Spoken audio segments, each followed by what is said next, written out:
be here today to moderate this panel on addressing the Millennium Development Goal number 3, empowering girls in developing countries. First, we have Zainab Salvi, and Zainab grew up during the Iran-Iraq War. Her father was the pilot to Saddam Hussein. She was sent to America to go into an arranged marriage. That did not work out at all, and she has taken herself, got her bachelor's and her master's out of the London School of Economics, and is the founder of Women for Women International, and has written 2 books on the subject. And if I actually read her awards and honors, it would take us another half hour. So I just will leave it up to Zainab in just a moment to discuss that. Second is that we have here on the end Kim Perry, who is the director of the UN Foundation Girl Up campaign, and she is a well-known advocate for children's issues, and also ran the kids movement at the Alliance for a Healthy Generation at the Children's Initiative in the Clinton Foundation before coming to the UN Foundation.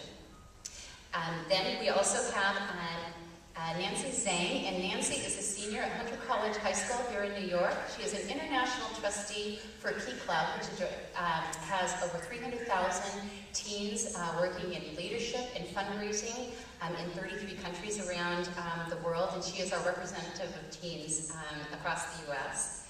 And then finally, we have Nancy Loveland, who is totally undereducated, I kid, because she has a degree out of Brown, Oxford, and her law degree out of NYU Law School. Prior to being the CEO of Do Something, which reaches 1 million teens for volunteer opportunities, she was the founder of Dress for Success, which is in 70 cities, I believe, in 30+ countries. So that is our panel, and what we'll be doing is we'll be discussing how to empower girls. It's been really hard for American teens to understand what's going on elsewhere.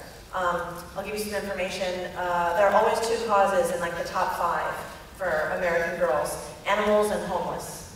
And if you think of it, it really makes sense. They understand the plight of animals and the plight of homeless because it's kind of worse off than them on the totem pole of life.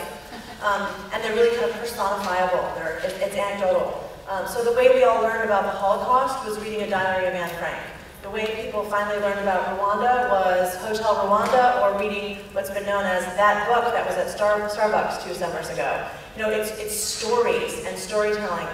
The younger you get, the more specific, the more anecdotal it needs to get. And I worry, I am skeptical that we will not be able to capture American teens' interest in the MDGs. It's been 10 years and we haven't been able to do it so far. The Foundation has been investing in adolescent girls in developing countries for the last 12 years, over $44 million, and still feel like Americans don't quite understand what's going on, and certainly our desire is to invite more Americans into that conversation and into that debate. And what better audience to engage in that is young people, and particularly girls themselves.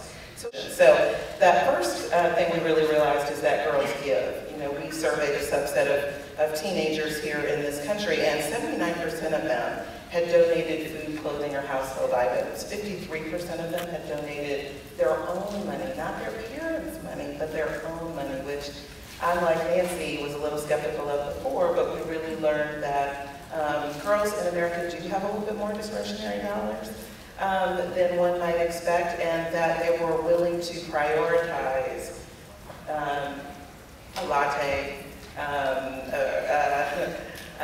or whatever the sort of extracurricular fast food or activity was for something that they really cared about or that they thought was meaningful. We also learned that girls really do get involved, that more than 80% of them volunteered their time, which we all know sitting here, which is huge, and that 66% had already raised money for a fundraiser or helped to organize that fundraiser. So really high numbers. The other thing we realize is that girls talk. And they don't do these things alone. They don't give alone, they don't provide their time alone, they do it in groups.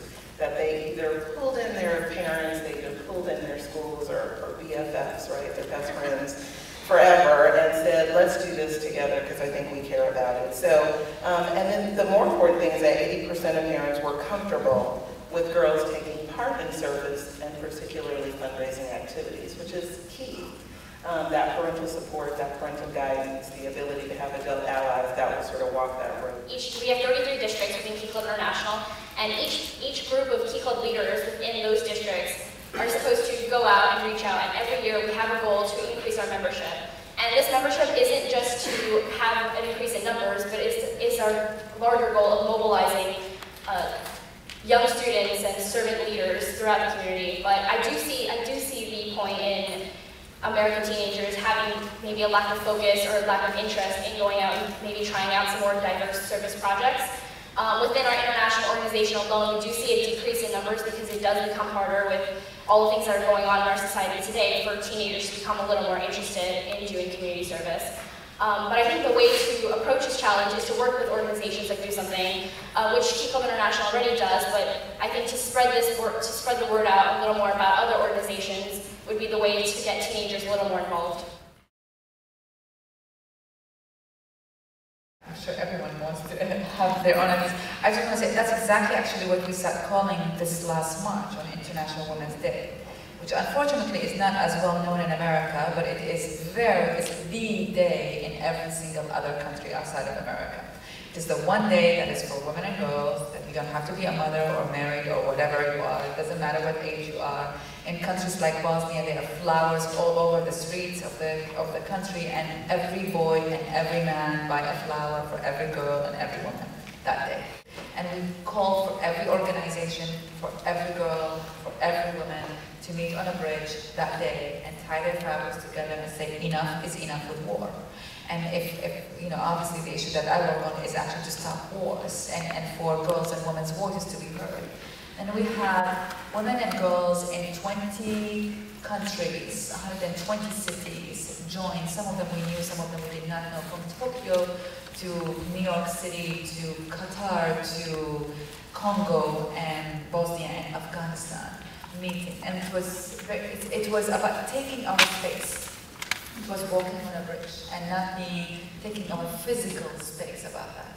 But to tie it in, I actually wanted to comment a few things about the idea of giving, because it is not how much, it is how. And when I was a child, my mother used to put, I grew up in Iraq, so it was a dinar, not a dollar, a dinar in my hand, and she's like, you must give it.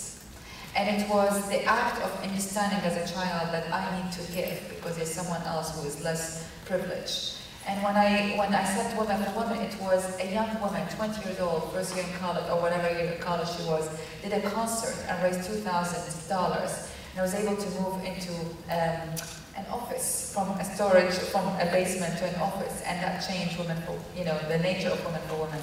So it's not at all how much money you have or you don't have, it's about the action.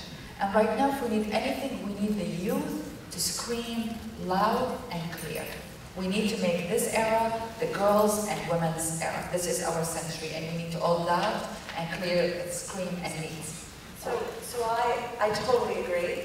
And I actually met Kim yesterday and said to Kim, we want to be part of this campaign. What can Do Something do to help? So I think if we just elevated our conversation and were strategic about the ways and routes in which we spoke up and used our voices, then the media would cover it a lot more than they are. Let's get people to go to this campaign and get involved with it. Let's all tweet right now that you're pissed and you're not willing to wait anymore, and that 25,000 child brides today is unacceptable, and please girlup.org. Can we all make a trend right now? You're watching on live stream, you're sitting here in a comfy chair on the Upper East Side, tweet it.